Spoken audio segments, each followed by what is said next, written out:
বাংলাদেশের বর্তমানে যে অবস্থা, ফেসবুক স্ক্রল করলেই শুধু সংবাদ আসে দর্শন আর দর্শন।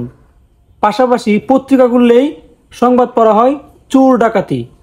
আসলে এগুলো গণহারে বৃদ্ধি পাচ্ছে ঠিক আছে, কিন্তু এগুলো পরিকল্পিতভাবে হচ্ছে।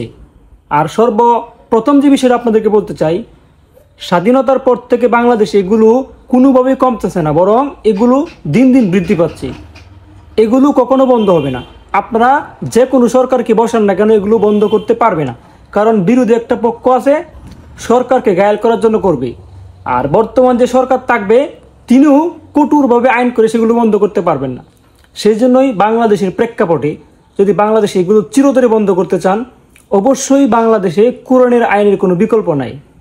আমি এই কথাটা এই জন্যই বলতে চাই, বর্তমানে যদি আপনারা একটা দর্শককে ধরে প্রকাশ্যে ফাঁসিতে ঝুলাতে পারতেন, অথবা ইসলামিক আইনে যদি তাকে অর্ধেকটা শরীর মাটির নিচে পুঁতে তারপর পাথর মেরে নিক্ষেপ করে তাকে হত্যা করা হতো, একটা চোরের হাত যদি কেটে দেওয়া হতো, আমি চ্যালেঞ্জ করে বলতে পারি বাংলাদেশে দ্বিতীয়বার আর কেউ চোর বা দর্শন করতে সাহস পেত না।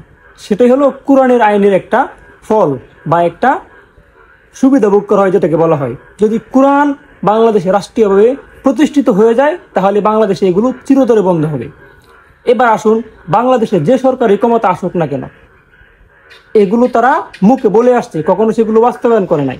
আওয়ামী লীগ বলেন, বিএনপি বলেন, জাতীয় পার্টি বলেন, এবং বাংলাদেশে যারা রাষ্ট্রীয় ক্ষমতায় ছিল প্রত্যেকেই বলছে এগুলো বন্ধ করবে, কিন্তু তাদের সময় সেগুলো দিন দিন বৃদ্ধি পাচ্ছে। এগুলো কখনোই আপনারা বন্ধ করতে পারবেন না। তাই আসুন, বাংলাদেশে আমরা এবার একটা সুযোগ আসছে, যেটা ইসলামটাকে আমরা এবার রাষ্ট্রীয় ক্ষমতায় নিতে চাই। তাহলে অর্থনৈতিক যে অবস্থা আছে বাংলাদেশের, সামাজিক অবস্থা, রাষ্ট্রীয় অবস্থা, সকল কিছুই সুন্দর হবে, সেটা কেবল ইসলামিক আইনের মাধ্যমে।